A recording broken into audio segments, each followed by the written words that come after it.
Bom,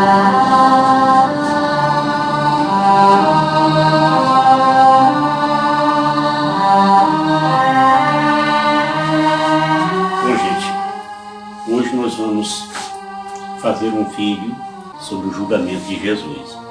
Nós começamos falando aqui que logo após a Santa Ceia, Jesus retirou-se com eles, os discípulos, para um lugar chamado Getsemane.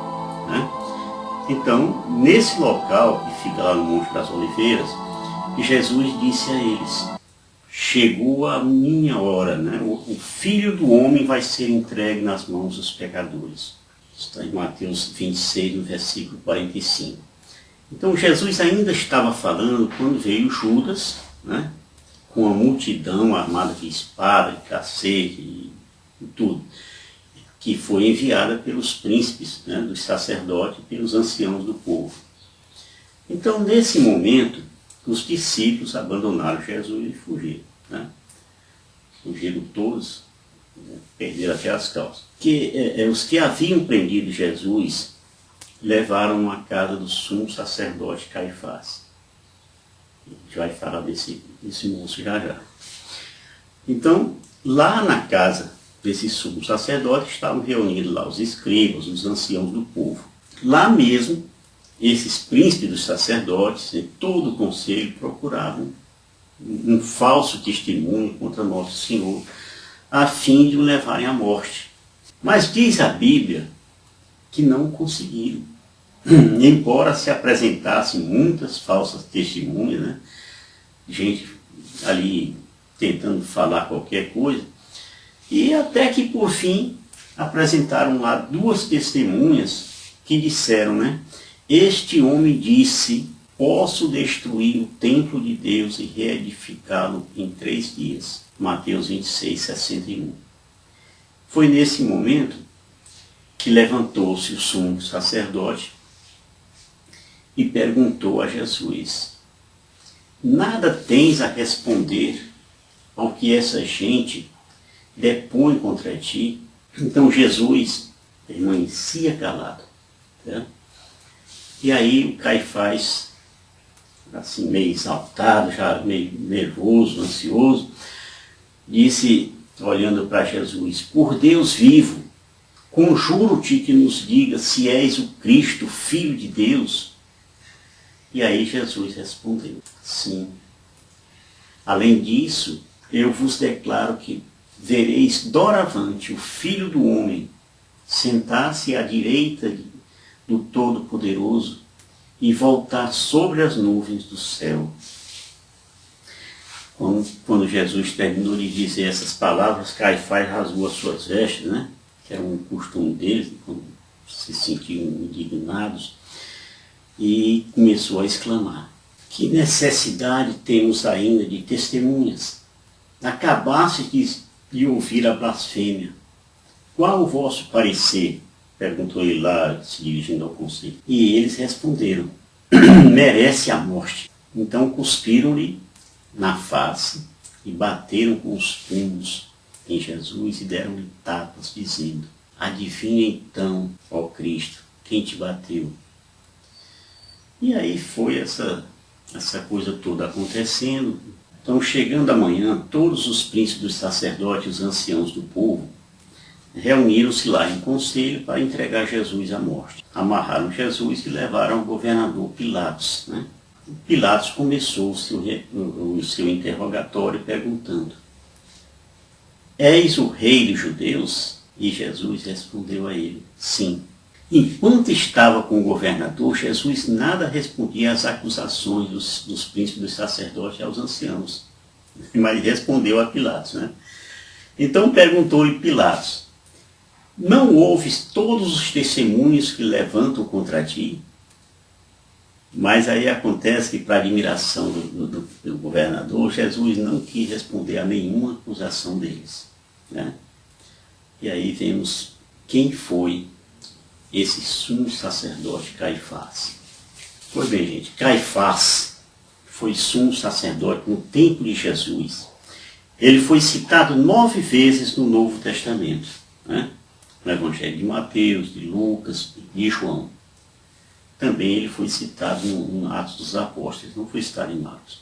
Então, o historiador judeu Flávio Joséfo escreveu que Caifás tornou-se sumo sacerdote por volta do ano 18, né?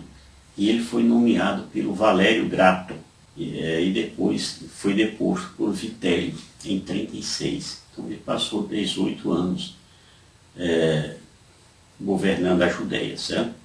Lembremos que essas autoridades religiosas, como no caso do Caifás, eles deveriam ter o aval dos romanos. O Pilatos que daria o aval para qualquer um que fosse indicado como sumo sacerdote. Essas autoridades, em especial o sumo sacerdote, tinha a obrigação de manter a ordem religiosa e também a obrigação de evitar quaisquer tipos de rebelião, né? E foi nesse contexto que eles temiam muito aquelas seitas zelotes, né? Talvez até se lembrando da lambança que ocorreu no tempo dos Macabeus, uns 100 anos antes de Cristo. Então Barrabás era um dos líderes desses zelotes. E Jesus, na visão deles, né, desses religiosos, tinha um poder divino, que era claro, Jesus já tinha feito muitos prodígios, e poderia fomentar uma rebelião. Aliás, ele acabara de criar uma tremenda uma confusão na entrada do templo, quando ele chegou lá e expulsou os cambistas, expulsou lá o pessoal que vendia bode, carneiro, essas coisas, e que queriam fazer da casa do Senhor um local de comércio, né? Está em Mateus 21, 12. Então foi por essa razão Caifás disse aos demais judeus: vós, né, isso um pouco antes, vós não entendeis nada, nem considerais que vos convém que morra um só homem pelo povo, e que não pereça toda a nação. E ele não disse isso por si mesmo, mas como era o sumo sacerdote daquele ano, profetizava que Jesus havia de morrer pela nação. Isso está em João 11, versículos 49 ao 51. Então, nessa época, Caifás estava casado com uma filha de Anás. Anás tinha 4 filhas, né? Ele estava casado com uma delas, e que por sua vez tinha sido, ele, Anás, o sumo sacerdote entre os anos 6 até o 15. Pois bem, com base nessas datas descritas por Flávio Joséfo, Caifás era o sumo sacerdote quando Jesus foi condenado a morrer na cruz. Só para completar essa breve biografia aí, Caifás morreu em Creta, na Grécia, né, em 36 depois de Cristo. E ele depois lá trouxeram o corpo e ele foi sepultado num local conhecido como Peace Forest, em Jerusalém. Peace Forest em português quer dizer Floresta da Paz, tá? Então vamos falar também aqui do julgamento de Jesus Cristo por Pôncio Pilatos. Certo? Vamos retornar a isso. Então, cedo da manhã da sexta-feira santa, se reuniram lá os sumos sacerdotes com os anciãos e os escribas e todo aquele conselho. Então, da casa de Caifás, tendo amarrado Jesus, eles conduziram lá ao pretório, certo? Ao pretório.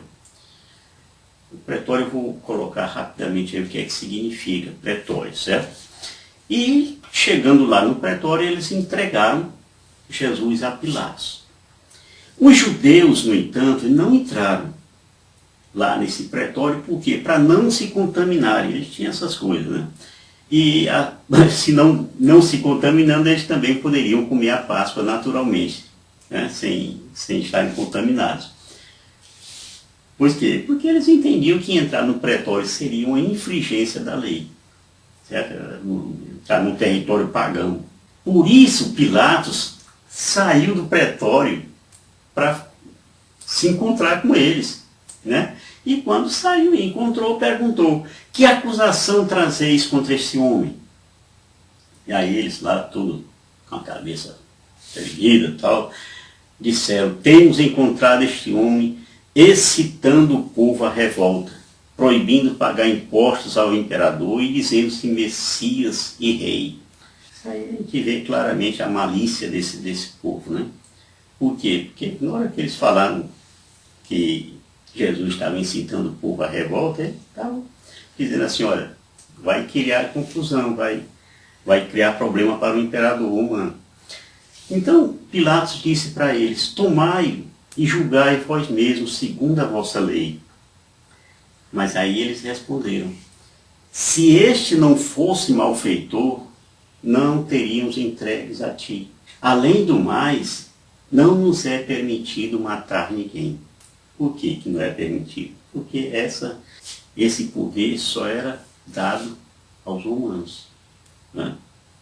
Os sacerdotes lá, essas coisas, podiam cuidar da religião, mas não tinham o poder de mandar executar ninguém, não. Pois bem, as autoridades religiosas sabiam que Pilatos jamais se interessaria por qualquer acusação de cunho religioso, de blasfêmia, essas coisas, né? E nele, muito menos, poderia executar um homem por causa desse tipo de acusação. Por isso é que maquinaram uma acusação de natureza política. Jesus foi morto não porque era o filho de Deus, é porque inventaram aí uma brechazinha de natureza política para colocar Pilatos aí como bucha de canhão, né? Então em Lucas 23, no versículo 2, nós lemos: temos encontrado este homem excitando o povo à revolta, proibindo pagar imposto ao imperador e dizendo-se Messias e Rei. Vocês estão vendo aí como é que os acusadores de Jesus mudaram as declarações de Jesus, transformando aquilo num cunho político. É claro que Nosso Senhor jamais reivindicou para si o trono da Judéia. E, aliás, nem faria esforço algum no sentido de reviver a autoridade, né, conseguida pelos macabeus, porque os macabeus realmente assumiram lá o templo. Então Jesus também não tinha nenhuma ambição de tomar o lugar de Herodes. E eles estavam ali doidos para ver se colocavam Jesus contra Herodes, que era outro egocêntrico, maluco.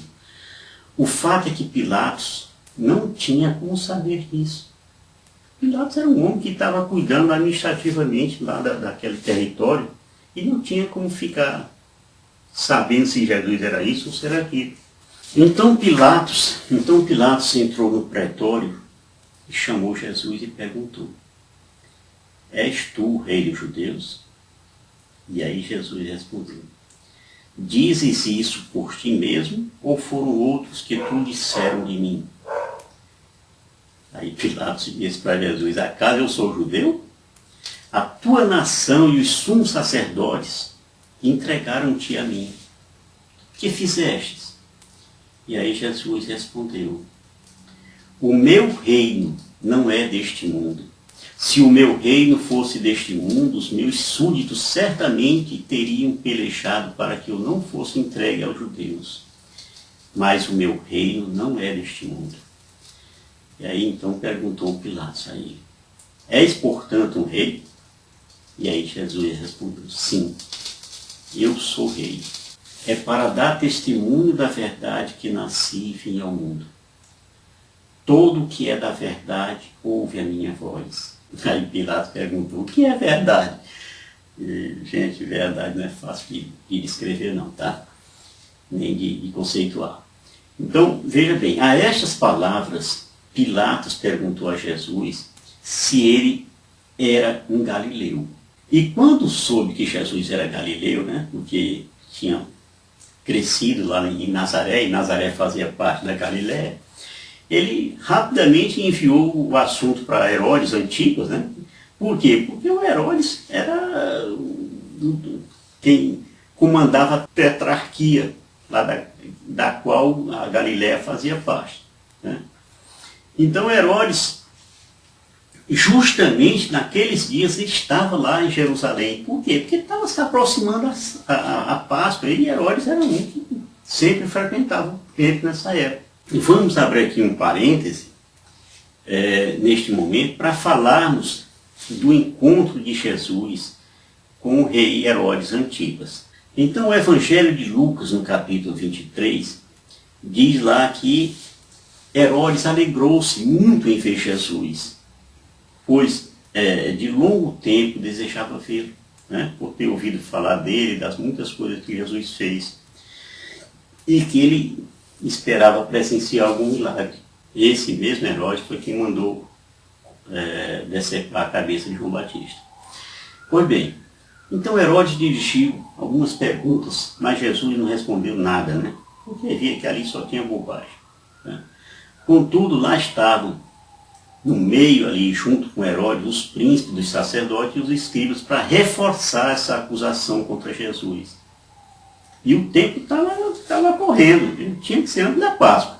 Esses sacerdotes e escribas acusavam até com uma certa violência, né? Para ver se a coisa acontecia rapidamente, né? Herodes fazia alguma coisa. Então, por sua vez, Herodes, com a sua guarda, tratou Jesus com desprezo, escarneceu dele e depois mandou vesti-lo, né, com a túnica branca e mandou de volta para Pilatos. Naquele mesmo dia, Pilatos e Herodes fizeram as pazes, pois antes eram inimigos um do outro, certo? Um na tetrarquia lá da Galiléia e outro em Jerusalém, tá certo? Então vamos falar de novo do retorno de Jesus para o julgamento de Pilatos. Quando Jesus voltou ao pretório, Pilatos, numa tentativa de encontrar uma solução para o problema, ou então para irritar ainda mais os religiosos, que Pilatos era meio sádico mesmo, convocou os príncipes dos sacerdotes, os magistrados e o povo, né?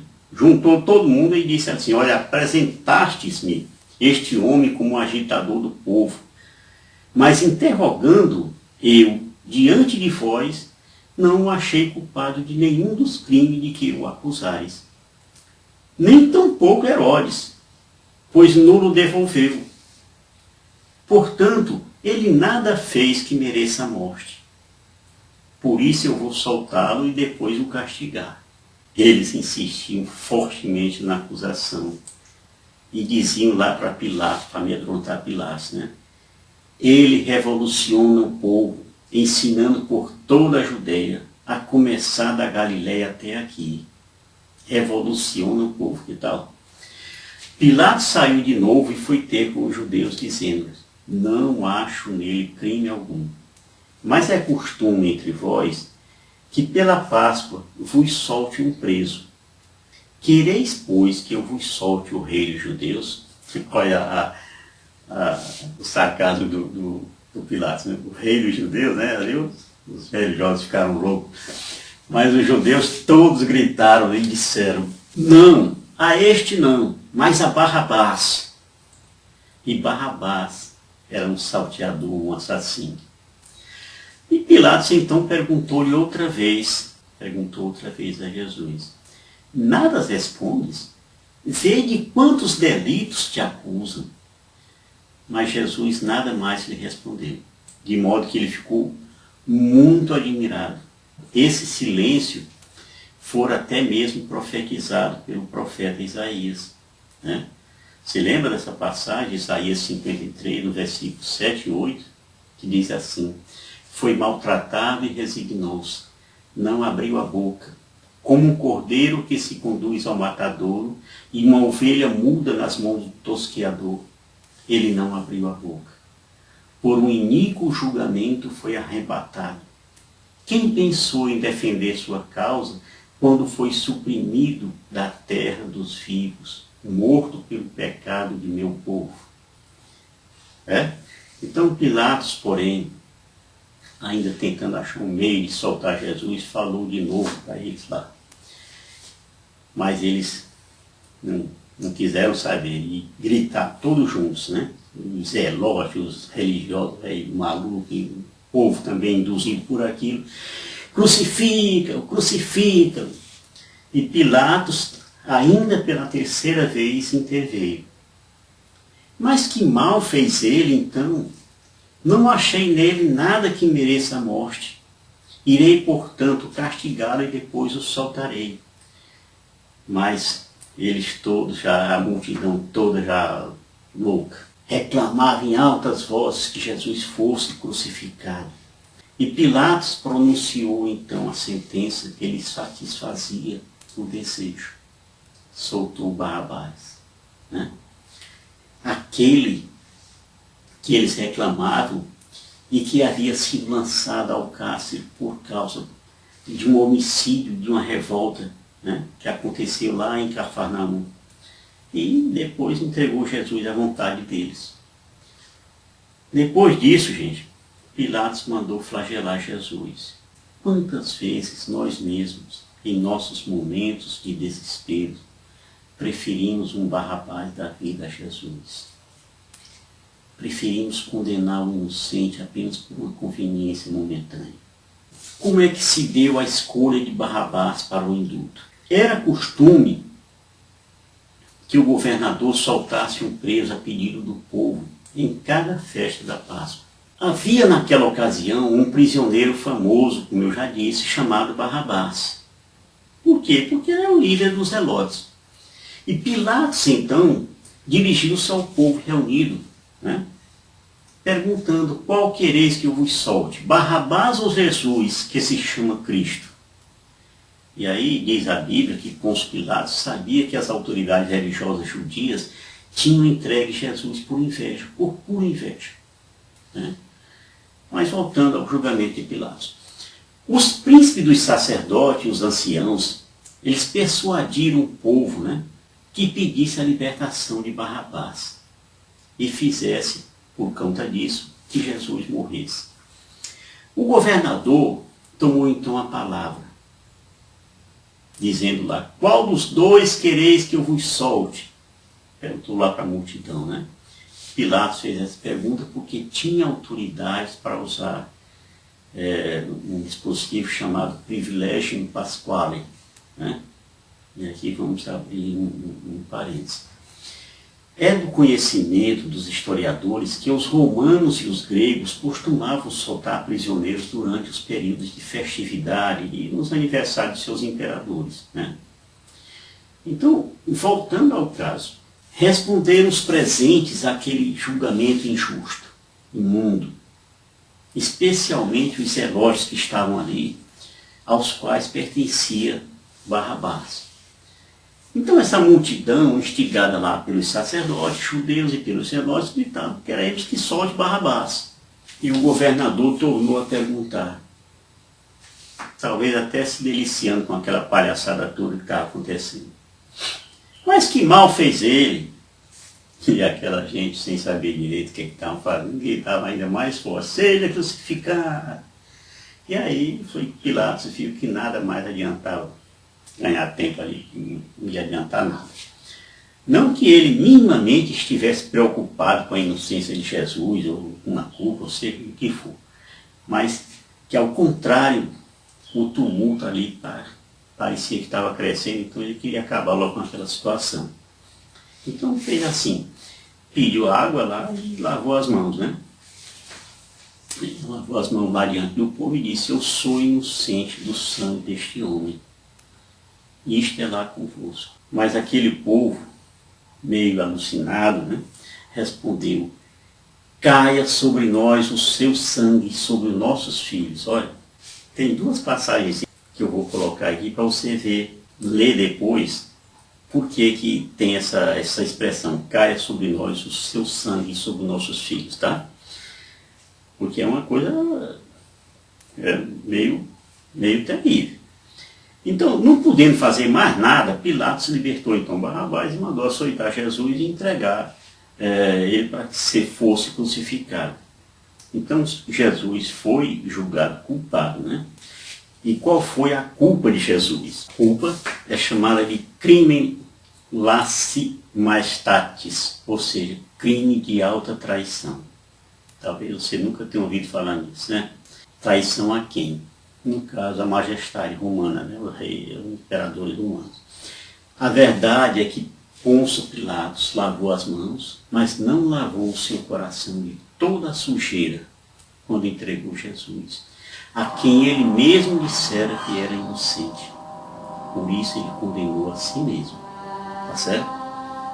Pois bem, gente, vamos parando por aqui. No próximo vídeo, nós falaremos mais sobre as cenas da flagelação e do opróbrio contra Jesus. Tá certo? Até lá então. Shalom.